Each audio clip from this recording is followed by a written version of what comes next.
runners-up in 2010, and they have come back 9 years later to claim this pre-season trophy.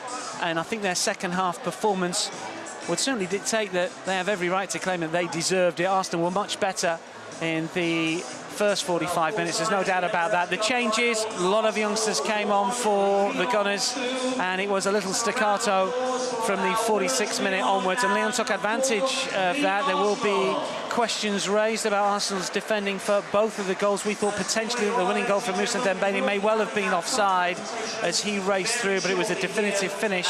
The second goal, though, poor defending inside the penalty area. The first goal, I should say, poor defending inside the penalty area. Dembélé in between defenders, an awful lot of space just to guide his header into the corner. Pierre-Emerick Aubameyang, of course, scored the first goal of the game.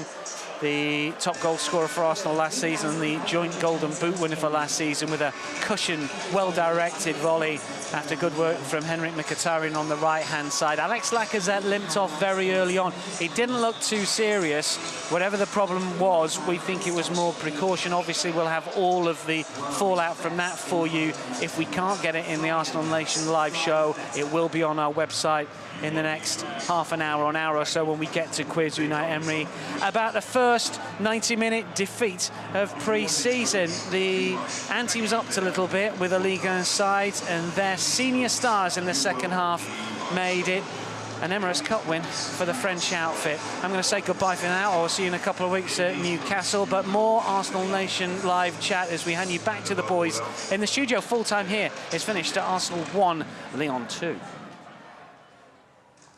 Thanks very much, Dan. As always, go and get yourself a few more biscuits, mate, considering Reece polished them all off. Speaking of which, Reece has joined me and Simon back down here in the Arsenal Nation live studio. You're blowing a little bit, mate. It sounds like you had to leg it down. Oh, cool, calm and collected. Yeah. Absolutely fine. He sold that one as I believed it. Like a swan, I am. Serene. I could hear a minute ago, like, it's all them biscuits, mate, I'm telling you. Right, 2-1 defeat it is then. I think it's worth pointing out, 2-1 defeat for the men. The ladies or the women lost 1-0 earlier to Bayern Munich. And then, most importantly, Gunnosaurus lost in the penalty shootout against the Bayern Munich mascot as well. It's not been a good day for Arsenal, but I think we have to put things into perspective here, Simon. It is pre-season at the end of the day, and this is more an exercise to see where the players are at in fitness, right? That's it. And I also think with these kind of games, you can almost separate the first half from the second half, right? Because it's two completely different teams, really. The amount of people that came on. And as we all said, the Lyon team in the second half were clearly much more, you know, of their full-time senior professionals. And, you know, Dembélé especially is, you know, he knows what he's doing. However, there is still a lot of positives to take away from that game, at least I believe. And, you know, we got to see a lot of the youngsters have a run out. We've got to see our two new transfers. I mean, they didn't do anything, but that wasn't the point, really. This was an introduction to say, hello, here we are, we're here. Hopefully we're going to have a good season. And that's absolutely, that as long as, you know, Unai Emery can take something away from this and paste that over to the season when it gets going properly, then it's been a good exercise.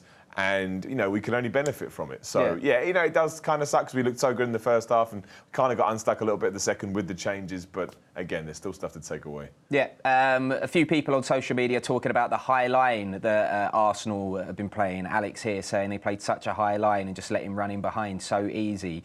Reece, from your analytical eye, as you were up doing co-commentary with Dan Roebuck, me and Simon, we didn't really... I mean, we weren't paying as much attention as we should, but we didn't really... Was it offside? Onside or offside? Or? I mean, from my immediate line of sight, I thought he'd gone a bit early. Right. Again, I'm not condoning playing that kind of high line, just to put it out there. I think as a former centre-back myself, you've always got to err on the side of caution. So if you are going to hope and pray that someone's offside, at least follow the run. Don't just stand there and go, he's offside, and then react afterwards. So... yeah, I mean, again, it's a assured finish by Dembélé. You know, he looked the real deal when he came on, didn't he? Great header for his first goal, and calmness personified for the second. But I think from a defensive line, you know, it's always a gamble. When you've got runners coming from deep, you've got to be 100% certain that man's offside. We saw one again when Memphis Depay went through. Yeah. That was touch and go. Again, Sokratis and Mustafi were relatively static when that happened. You know, put it down to fatigue, put it down to the fact that they haven't played together for a few weeks, blah, blah, blah. It's pre-season and the like. But you know, these are the kind of things you want to iron out in pre-season and get them out the way before you move into the business end of the campaign. So, Yeah, a couple of question marks, but all in all, a decent performance, I think, from the Gunners. Reece, people are still calling for Arsenal to make a defensive signing, of course, centre-back signing. He used to play centre-back. Yeah, you see here from Matt, this game highlights only one thing. For all the superb attacking play we may see this season, the defence will again be our level of defenders needed before the window closes. Still got your boots, Reece, mate. You know, you still think you can do it? I'm actually coming out of retirement this year. I'm going to go and play for Cobham in the combined counties Premier League, but it's not quite the same. Forget them, mate. We need you here. Yeah. We need you here. Do you know what? What I would say to you is who?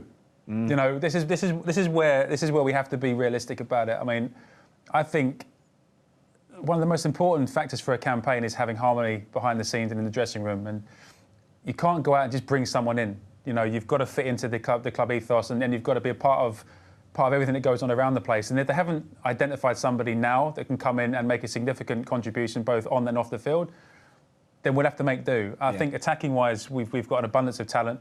I think midfield options are well covered now. And again, we've got Rob Holding to come back from injury. We've got Mavropanos to come back from injury. You know, Mustafi, love him or hate him, he's going to have a big part to play. Socrates, again, a little bit ring-rusty today, but experienced. Nacho can play at centre-back as well. We've got Bellerin to come back. We've got Said Kolasinac, the hero of the piece. You know, we've got options. We've got young Zech Medley. Don't forget Zech Medley. You know, he's been around it for a little while now, and a thoroughly talented young man. I think we'll be okay. I think, given the way that Arsenal are going to play this season, you know, when teams come to the Emirates, you're not going to be defending for huge amounts of time. It's about concentration, as far as I'm concerned. If Arsenal can focus on making sure they're tight out of possession, you'll see a lot of those errors being negated. And I think, given the attacking options, I think that will be all right. Yeah. A few people on socials talking about Eddie Nketiah, of course. We can see here Nketiah is way too good to be limited to Europa League and League Cup games next season. He needs a loan spell away from Arsenal where he will get regular first-team football. That's from Dylan. Simon, it has to be said, we both said when Eddie came on, he looked like he was about it, didn't he? He was really going for it. Absolutely. Now, again, we had the conversation before the match. Maybe it depends how you look at it, because what is going to benefit him more? Is he going to benefit going to a European side or wherever and playing week in, week out? Or is he going to benefit staying at a club that he clearly is passionate about and being an impact substitute for a season? I mean, where does he get more experience? And you just don't know. You just don't know what's going to happen. Again, we saw Lacazette limp out earlier. We're all pretty sure that he's okay. But let's say, heavens forbid, that he's not. You know, does that become his chance? So it really is a toss of a coin. I think you get a benefit either way, and that's where someone like Unai Emery has to use his experience and his talent to figure out what's going to be best. But based on what I'd seen there, as an Arsenal fan, I think I'd rather he stayed. I'm with you. Yeah, I think I'd rather he stayed, and I think he would take his opportunities as and when they come. Yeah. I think that. I don't know. I'd like to say I think he'll benefit more from that, but I don't know. But that's my gut. Is after seeing that performance based on pre-season 2.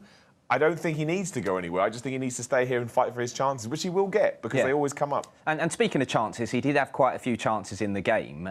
You know, he didn't end up scoring, but as time goes by, he will improve and score those goals. We can see here from Doug saying, poor finishing again. What's going on with Arsenal? We shouldn't be losing this game considering the chances we've created. But as I say, it's a pre-season game. Let's not lose sight of that. And I can tell it's a pre-season game by the mood in the stadium. Also, Reece is smiling. I guarantee if it wasn't, as an ex-professional, he'd probably be really annoyed at the chances we missed. And it's nice to see a young player like Eddie Nketiah getting in those positions, because, as I say, he might not have scored them today, but in the future, he will be bagging them goals. Well, 100%. And you know, the reason I'm smiling is because, you know, it's the fans' prerogative to have their opinions about these kind of things. But listen, no one likes to lose games. Yeah. And it is pre-season, of course. But Eddie Nketiah, you know, I watched him in the Europa League campaign, and he's one of these lads that genuinely hates not scoring. He takes it so personally, and he'll be smarting from that. Don't get me wrong. You know, he would love nothing more to come on and get a bag of brace this afternoon. But again, there's a lot to be said for his movement, and his maturity is showing the way he takes possession, the way he's always looking to play forward. Yeah. He's got good awareness, he's got good pace. You know, he's developing nicely, and you know, I think that given time and given opportunity, he will develop further. And you know, result aside, yes, we would like to have won the game this afternoon, of course, and it's, you know, winning breeds confidence and all this other bits and pieces. But the reality is, it was a good test for Arsenal. It's invaluable fitness. It's more game management time. And again, from Unai Emery's perspective, it gives him another piece to the jigsaw to work towards the 11th of August against Newcastle. Yeah. Right, Simon, Reece, thank you both very much for joining us here on Arsenal Nation Live. I'm sure you'll be with us again at some point during the season. I hope so anyway. Indeed. Thanks, man. As long as there's no quizzes, I'll be back. That quiz was sprung on me as well by producer Liam. Go and speak to him after the show. Right, before we sign off, though, I just wanted to let you know that keep your ears and eyes on the Arsenal social accounts, because we will be releasing an Arsenal Nation podcast in the not too distant future. I'm one of the presenters on it, and I can tell you, in an unbiased opinion, it's one of the best things I've ever heard in my life. Completely unbiased. Right, anyway, make sure you join us back here on Arsenal Nation Live for the first game of the season in a couple of weeks against Newcastle. We'll see you then.